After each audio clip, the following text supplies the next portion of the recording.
వేధిస్తూ ఉన్నారు.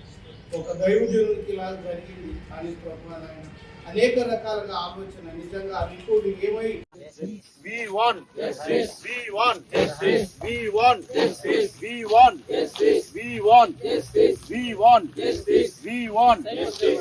ప్రవీణ్ మానవ వార్త విన్న తర్వాత ఉమ్మడి ఆంధ్రప్రదేశ్, తెలంగాణ, ఆంధ్రప్రదేశ్ రాష్ట్రంలో క్రైస్తవ పాస్టర్లు కావచ్చు, క్రైస్తవ బిడ్డలు కావచ్చు, ఒక అంత విషయ సంఘటన చూసుకొని చెప్పవచ్చు. అయితే మనం ఇప్పుడు సూర్యాపేట జిల్లాకు ఉన్నటువంటి పాస్టర్లంతా కూడా వారి మరణ వార్త విన్న తర్వాత ప్రెస్ మీట్ నిర్వహించడం జరుగుతుంది.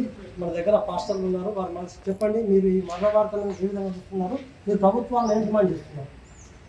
పాస్టర్ ప్రవీణ్ గారి యొక్క మరణ వార్త వినగానే నిన్న మేము చాలా విచారంలో ఉన్నాం, చాలా దుఃఖపడ్డాం. సాడ్ న్యూస్గా మేము దీన్ని భావిస్తూ ఉన్నాము. వారు మంచిని బోధించుకుంటూ శాంతి సమాధానాలను యేసుక్రీస్తు ప్రభువారు చెప్పినట్టుగా మతం మార్చుకోమని వారు ఎప్పుడు చెప్పలేదు. మార్గం మార్చుకోమని, మనసు మార్చుకోమని వారు చెప్పుకుంటూ వచ్చారు. యేసు ప్రభువారు చెప్పింది కూడా అదే, మనసు మార్చుకోండి అని చెప్పేసి చెప్పారు.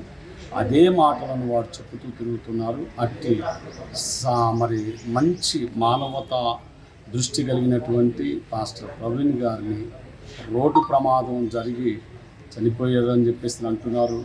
లేదంటే కొందరు అంటున్నారు క్రైస్తవ లోకం ఆయనకు వచ్చినటువంటి థ్రెటన్ కాల్స్ ఏవైతే ఉన్నాయో అవన్నీ కూడా బయట పెట్టారు. కొందరు వారిని కళ్ళు పీకేస్తాము, ముక్కు కోసేస్తాము, చెవులు కోసేస్తాము, పెదవులు కోసేస్తామని చెప్పి ప్రకటన చేసినట్టుగానే వారు కూడా పోలీస్ వారికి, మీడియా వారికి చాలామందికి వారు తెలియజేశారు. నాకు ఇలాంటి థ్రెట్ ఉన్నది, నాకు మీరు యొక్క మరి సపోర్ట్ అందించండి, నాకు సెక్యూరిటీ కలిగించండి అని చెప్పేసి పోలీస్ వారిని, ప్రభుత్వం వారిని మరి కొందరు కోరుకున్నారు. అవన్నీ ఏం జరగలేదు వారికి. మరి అనుకోకుండా ఈ సంఘటన జరిగేసరికి ఒకవేళ ఇది నిజంగా ఎవరైనా కావాలని చేశారా అని చెప్పేసి అనుకుంటున్నాము మేమంతా కూడా. ఒకవేళ అలాగ జరిగితే ప్రభుత్వం వారు తప్పనిసరిగా చర్య తీసుకొని ఇలాంటి దుశ్చర్యలు ఇక ముందు జరగకుండా మరి ఆపు చేయాలని చెప్పేసి మేము సూర్యాపేట జిల్లా పాస్టర్స్ అందరం కలిసి దీని మీద మరి ముక్త కంఠంతో మేము మనవి చేసుకుంటున్నాము. దయచేసి సహకరించండి. అలాగనే మీరు మాట్లాడుతున్నారు, బెదిరింపు అనేది వచ్చిందంటారు. అంటే మతాల నుంచి బెదిరింపు వచ్చిందా, లేకపోతే ఫ్యామిలీ నుంచి బెదిరింపు వచ్చిందా, ఎలాంటి బెదిరింపు వచ్చి అనుకుంటున్నారు? మత ఛాందసవాదుల దగ్గర నుంచి బెదిరింపు కాళ్ళు ఆయనకు వచ్చినట్టుగా ఆ యొక్క వీడియోస్లలో వాయిస్ కాల్స్ కూడా మేము విన్నాం. మత ఛాందసవాదుల దగ్గర నుంచి వచ్చిన, ఫ్యామిలీ దగ్గర నుంచి కాదు. ఆ మత ఛాందసవాదులతో మరి ప్రభుత్వాలు మాట్లాడి వారిని కనిపెట్టి వారికి తగిన శిక్షను వేసి ఇలాంటి ఇక ముందు జరగకుండా చూసుకోవాలని చెప్పేసి మన ప్రభుత్వాలను కోరుకుంటున్నాం. ఎందుకంటే మన యొక్క దేశము, మన రాష్ట్రం సెక్యులర్ దేశం.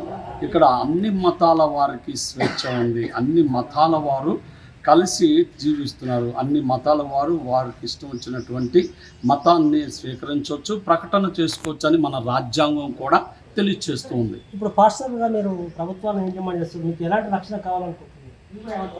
ముందు ఇలాంటివి ఎంత మాత్రం జరగకుండా మా పాస్టర్లందరికి కూడా సెక్యూరిటీ కలిగించండి.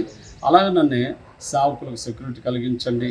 మా రాజ్యాంగ హక్కును మాకు కల్పించండి. మేము మా రాజ్యాంగ హక్కుగా, మా భారతీయులంగా భారతదేశంలో పుట్టాం, భారతదేశంలో పెరిగాం, భారతదేశంలో చట్టపరంగా మేము మా ఇష్టం వచ్చిన మతాన్ని మేము ప్రకటించుకునే హక్కు మాకు కల్పించండి అని మేము ప్రభుత్వాన్ని కోరుకుంటున్నాం. ఇక్కడ ఉన్నటువంటి పాస్టర్లు ఒకటే చెప్తున్నారు ఏంటంటే, ఇది ప్రజాస్వామ్య దేశము, అన్ని మతాలకు కూడా సమాన హక్కులు ఉన్నాయి. మతాన్ని పెంపొందడం తప్పుగా చూస్తే బాగుండదు. ఎందుకంటే కొన్ని మతాల వారు కావాలని ఇప్పుడు ఇతను చెప్పినట్టు కూడా మాకు కొన్ని వీడియోలు లీకేజ్ తెలుస్తుంది. ఖచ్చితంగా ఎవరైతే ప్రవీణ్ హత్య చేశారో అది అంటే కామన్గా మరణించాడా లేకపోతే హత్యగావించబడ్డాడు అనేది ఖచ్చితంగా ఆంధ్రప్రదేశ్ రాష్ట్రం మాత్రం ఖచ్చితంగా దానిపై నిఘా ఉంచాలి, ఖచ్చితంగా దర్యాప్తు కొనసాగించాలని చెప్తున్నారు. అదేవిధంగా పాస్టర్లంతా ఒకటి ప్రభుత్వాన్ని వేడుకుంటాం. ఎందుకంటే మేము పుట్టింది భారతదేశంలో, పెరిగింది భారతదేశంలో, ఖచ్చితంగా మాకు కూడా ప్రభుత్వాలకు కొంత సెక్యూరిటీ ఇస్తే మాత్రం మేము మా మతాన్ని మేము పెంపొందించుకొని మేము ముందు కొనసాగుతామని కూడా వాళ్ళు పేర్కొంటున్నారు.